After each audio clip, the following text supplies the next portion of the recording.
To the average college football fan, James Madison football is just a solid program that has unfortunately gotten the short end of the stick. To the more knowledgeable college football fan, the James Madison Dukes are getting completely screwed. To someone who's working in the NCAA, the Dukes are the most controversial team in college football. After James Madison made the jump from the FCS to the FBS, they have completely dominated their competition and should be in the running for a New Year's Six Bowl this year.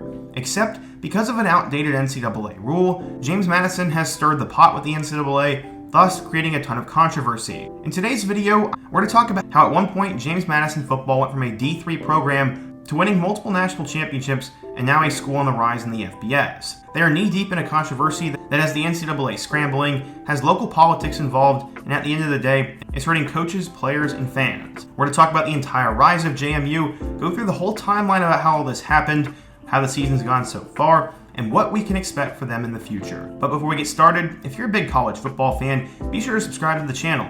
You're not going to want to miss all the college football content I have coming. Leave a like if you want to support what I'm doing here, and let me know what topic I should cover in my next video. Now let's get started and talk about the rise of the most controversial program in football, James Madison. Before we get started with the video, no, I don't think James Madison is controversial at all, but people in the NCAA do. Just wanted to clarify that because people are probably going to get mad in the comment section. So for a super quick rundown, here's what's happened with the ineligibility. After they transitioned to the FBS, James Madison was subject to a 2-year transition period enforced by the NCAA. This is for any school that makes the jump from FCS to FBS, and after their breakout season in 2022, they missed out on the Sun Belt Conference Championship game and a bowl game because of that transition period. James Madison would apply for a waiver to make the transitional period just a single year, but it was denied in April of 2023.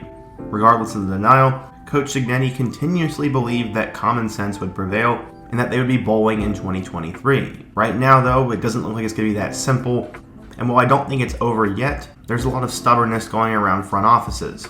But hold on, how did James Madison get to this point? How did their program start? How are they so good in the FCS that they can make the jump to FBS? And how on earth have they been so good these past 2 seasons? Well, that's what I want to take a look at now, as we're going to go back in time and take a deep dive into how they got to this point. So there are really 3 things I want to address in the pre-rise, as we're going to talk about how they joined the FBS, how successful they were as a program before they made the move, and how head coach Kurt Cignetti got to this point in his career. So let's actually first start out with how the program has done. So let's go through the quick timeline of James Madison football. They were first established in 1972 and had no conference affiliation. They went 0-4-1. Pretty bad year, and they won their first game in 1973. They had their first good season in 1975 as they finished first in the Virginia Collegiate Athletic Association. At the time, they were a Division II school, and eventually became a D3 school in 1977. From there, they're your average program, as they moved up to Division I AA from 1979 to 2005. What does that mean? That they're an FCS school. Up until 2005, James Madison was actually really solid. During that time frame, they had made 5 FCS playoff appearances before they actually won it all.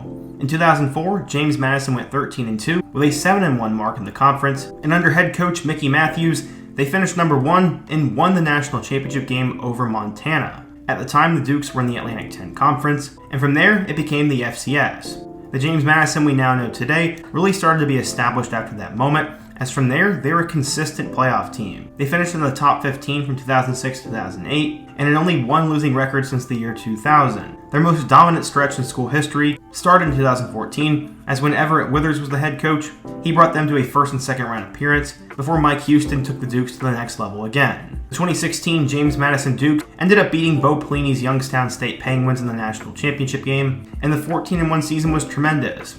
They'd end up doing the same thing in 2017, as they once again go 14-1, but this time lost to North Dakota State. At the time, they were under head coach Mike Houston, and he did such a tremendous job with the James Madison program that he eventually took the East Carolina job. While the Pirates are absolutely horrible right now, Houston was at one time seen as one of the next big coaches in college football, and this would pave the way for a new head coach to come in 2019, who has now taken the program into their next era of football. But before we can talk about how they moved up to the FBS, we first need to talk about the head coach, Kurt Cignetti. Kurt has a pretty interesting backstory. He's obviously the son of former West Virginia legendary head coach Frank Cignetti, so both leadership and football ability would run in his blood. Kurt would end up playing quarterback for the West Virginia Mountaineers and eventually went into coaching at Pitt before taking the quarterback coaching job at Davidson, Rice, Temple, Pitt, and NC State. From there, he was starting to rise up the coaching ranks and would eventually get his big break that would fly him up the coaching ladder. He took a job at Alabama under Nick Saban. With Saban being from West Virginia as well, he knew the Cignetti family and saw Kurt before anyone else did. Before Kurt would become a head coach in 2011, he had learned a tremendous amount of knowledge under Nick Saban. Cignetti was actually a part of Saban's original staff at Bama as he coached wide receivers and was the recruiting coordinator from 2007 to 2010. He remembers one lesson in particular. After year one, I learned more from Nick Saban about running a program than ever before.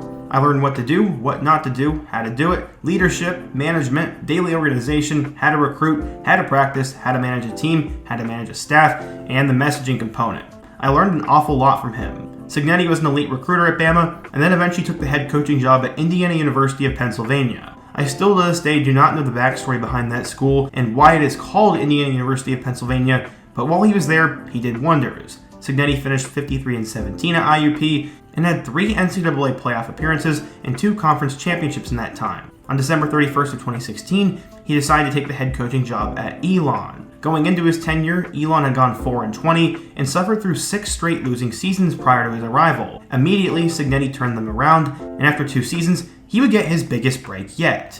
After Mike Houston had left for East Carolina, James Madison decided to hire Cignetti in 2019, and he's now been the coach to take them into the modern era of Duke's football. Cignetti inherited a program that had a lot of winning and a good culture, and he would continue that on. In 2019, led by quarterback Ben DiNucci, James Madison would get all the way to the FCS championship after going 14-1 with an 8-0 record in the conference. They'd end up losing 28-20 against North Dakota State, and this was the second time in a few years that the Bison had gotten the best of them. 2020 would be a really weird year, as once again DiNucci was back, and James Madison would end up going 7-1 with a 3-0 record in the conference before they would lose in the FCS semifinals by 3 against Sam Houston State. This was once again heartbreaking, but James Madison had continued success under Cignetti. In 2021, new quarterback Cole Johnson would take over, and in the wide receiver room, a player would emerge who'd actually have a big impact on college football in 2022. This was wide receiver Antoine Wells Jr. He became one of the best receivers in school history as he finished with 83 catches for 1,250 yards and 15 touchdowns. Chris Thornton wasn't bad either, as he had 83 catches for over 1,000 yards and 13 touchdowns, but Antoine Juju Wells would eventually transfer to South Carolina, where he had a big year in 2022. But in 2021, James Madison would once again have a good season, with their lone regular season loss coming to Villanova. They lost that game by 1 point, and eventually entered the FCS playoffs, beating Southeastern Louisiana, Montana, and then losing to North Dakota State again. All 3 times they lost by 1 score, and I know the Bison are hard to beat, but man, you'd think they'd get over the hump at some point. James Madison was doing well in the FCS, but it was time for a new era. It was time for them to join the FBS. So how exactly did the process start? Well, the first date you need to know is October 21st of 2021. This is when the Sun Belt and Conference USA extended formal interest in James Madison joining their conference. At the time, there were a ton of rumors about it, and eventually their athletic director addressed the rumors during JMU's basketball media day. He said they had spoken with a few conferences, but at the time wouldn't name them. Conference USA was searching for new members after they lost 6 in 1 week to the American Athletic Conference. On November 3rd of 2021, the conference that JMU was currently in decided to ban them from postseason play, likely out of saltiness. I'm not exactly sure, but there was a lot of player protests and people who were really upset about that. But luckily, 3 days later, JMU formally accepted an invitation to the Sun Belt, and now they're going to be moving up to the FBS. They would ask for a waiver, and then a few months later, on February of 2022, the Sun Belt announced they'd have full membership by July of 2022. Now that they were joining the FBS, the level of competition would increase, and expectations would likely go down for the team. How would it end up going? So going into the 2022 season, no one really had any sort of expectation for James Madison. Maybe they'd be decent in a couple of years, but no way they'd compete in year 1, and no way would they become a big deal. According to the media, they were picked to finish second to last in the Sun Belt East, and the only player who was even named to an all-conference team was Chris Thornton, a wide receiver. Part of that was because they had a very unknown quarterback. His name was Todd Centeio. Going back in time, he went to Dwyer High School in Palm Beach Gardens, Florida, and was the number 37 pro-style quarterback in the country. He decided to commit and sign with Temple, who at the time was a lot better than they are now, and while he was there, he played very sparingly. His best season was in 2019 when he had 5 touchdowns, and then he decided to use the transfer portal to his advantage and went over to Colorado State. From there, he was a backup in 2020, before he became the full-fledged starter in 2021. Centeio was solid, as he threw for nearly 3,000 yards with 15 touchdowns and 10 interceptions. He also had nearly 500 yards and 2 scores on the ground. Centeio was solid, but he was looking for something different for his final year of eligibility. He decided to transfer to James Madison and needed a quarterback, and he ended up having a tremendous season for them. The Dukes would kick off their FBS era with a win at home against Middle Tennessee. They completely dominated 44-7, and the following week they did the same thing against Norfolk State, winning 63-7. So far, all was good, but now they'd have to travel on the road to Appalachian State. This was going to be a real test to see where the program stood, and after being down 28-3, James Madison would score 4 straight touchdowns and would win 32-28. This was a ginormous victory for them, and they were now 3-0. After that, they'd beat a bad Texas State team at home before they'd travel on the road and beat Butch Jones' Arkansas State Red Wolves 42-20. Right now, the James Madison Dukes were 5-0 and were now ranked number 25 in the country. This was a monumental moment for the program, and now people were starting to talk about James Madison's bowl eligibility. They were literally 1 win away from it, but they weren't going to be able to, and people were not happy. From there, though, they'd take a major step back. They lost on the road to Georgia Southern, got pushed around at home by Marshall, and then eventually lost on the road to Louisville by 3 scores. Okay, so now James Madison football had been put back to earth, and no one was going to keep talking about him, right? Wrong. They finished out the year with 3 straight wins, coming against Old Dominion, Georgia State, and Coastal Carolina. They completely dominated all 3 of those teams, and the Dukes would finish 8-3 with a 6-2 mark in the Sun Belt. They ended up having the same exact conference record as Coastal Carolina, but obviously Coastal would win the division because James Madison was not eligible for it. They wouldn't be able to make a bowl game either, and while this was quite annoying, it was just going to be part of life. Going into 2023, people would remember James Madison, but I don't think anybody thought they would be elite. They'd have to replace their star quarterback Todd Centeio. Chris Thornton was now off to the NFL, and there were going to be major holes to fill on the roster. Little did anybody know, James Madison would actually be better in 2023. But before we can talk about the season, there are 2 players who are playing at an elite level for James Madison who have completely taken it upon themselves to keep the program in the spotlight. The first one is their quarterback, Jordan McLeod. He's got a pretty crazy backstory, as growing up in the state of Florida, he was actually the brother of former Clemson and NFL player Ray McLeod, and eventually he played at both Sickles High School and Plant High School. While at Plant, he threw for 2,426 yards and 26 touchdowns, and was seen as a dual-threat quarterback. He ended up becoming a 3-star recruit, and decided to commit to USF out of high school. South Florida wasn't too far away, and from 2018 to 2020, he had a couple of decent games, but would eventually decide to transfer up to Arizona. After 17 starts at USF, he only started 2 games at Arizona from 2021 to 2022. After not working out there, he decided to transfer to James Madison. After originally being the backup this year, he eventually won the starting job, and has since thrown for 2,343 yards with 22 touchdowns and only 7 picks, and has also ran for over 300 yards and 6 touchdowns on the ground. He has been a dynamic threat for them, but his achievements aren't even in the same stratosphere compared to their superstar defensive lineman Jalen Green. Coming out of Good Counsel High School in Maryland, Jalen Green was the number 75 outside linebacker in the country and a 3-star recruit in the class of 2019. After being a solid player for them for a couple of seasons now, he has become arguably the best defensive player in college football in 2023. Yes, you heard that correctly. So far for the season, he leads the country in tackles for loss and has 15.5 sacks. That is truly unbelievable, and he was honestly on pace to breaking the all-time single-season sack record. Unfortunately, he got hurt this past weekend and will be done for the year, and this will be a major what-if, and we'll see how James Madison responds. But how have the Dukes done this year? Well, they've been great. They were picked to finish first in the Sun Belt East, but the beginning of their schedule was going to be tough. They destroyed Bucknell 38-3 in Week 1, and then traveled on the road to Virginia. On the road against a flagship ACC program, James Madison got down, but eventually took over and ended up winning 36-35 after a late touchdown. This was one of the biggest wins in school history, and James Madison was legit. After that, they'd have to travel on the road to Troy, who was one of the top teams in the conference, and they eventually won that game 16-14. They got through that really tough stretch, and also survived 45-38 on the road against Utah State. The Dukes were now 4-0 and have since been cruising. They took care of South Alabama at home, destroyed Georgia Southern at home, got revenge against Marshall on the road 20-9, and then would jump back into the polls once again. They're ranked number 25 for their matchup with Old Dominion, and they won that game 30-27. This past weekend, they traveled to a good Georgia State team and won 42-14, but this is where the controversy has started. Because of their success and an outdated NCAA rule, the two have been feuding all season long. The college football playoff rankings came out, so they would not rank JMU. Their waiver to go to the postseason has been denied. Local politics has gotten involved, and it has caused a national firestorm. And it has caused a national media firestorm. Somehow, James Madison is currently 8-0, and no one ever saw this coming. The rule was somehow designed to protect schools, but because JMU is the exception to the rule, they are currently getting hurt. The NCAA doesn't want to change the rule, and it is just causing a lot of issues. But the Dukes are not done fighting yet. A local man in politics decided to help JMU out, and they have decided to file a lawsuit against the NCAA. They want to make sure that the Dukes are being treated fairly, and they're going to try to use politics as a way of helping them out. But it's probably not going to end up working. The response from the NCAA will likely be that JMU knew the rules going into it, and they made a choice, and they have to live by the rules.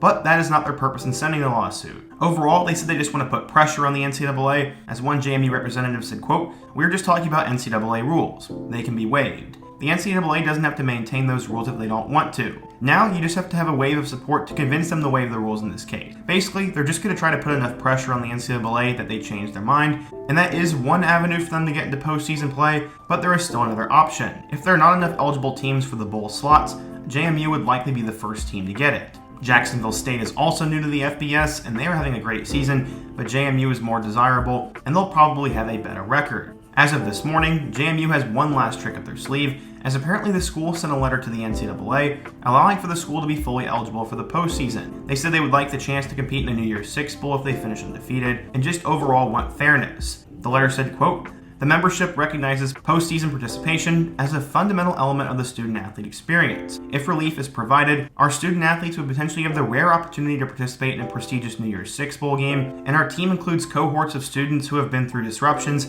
missed out on earned opportunities last year, and face uncertain prospects for postseason play again, despite their sustained excellence." Basically, JMU is just going to try to pressure the NCAA into changing the rules and just allowing them to play. I mean, there have been plenty of times when big-time quarterbacks get a waiver right away when they don't deserve it, and in this case, I really do hope that James Madison continues to go undefeated so the NCAA could easily change their rules.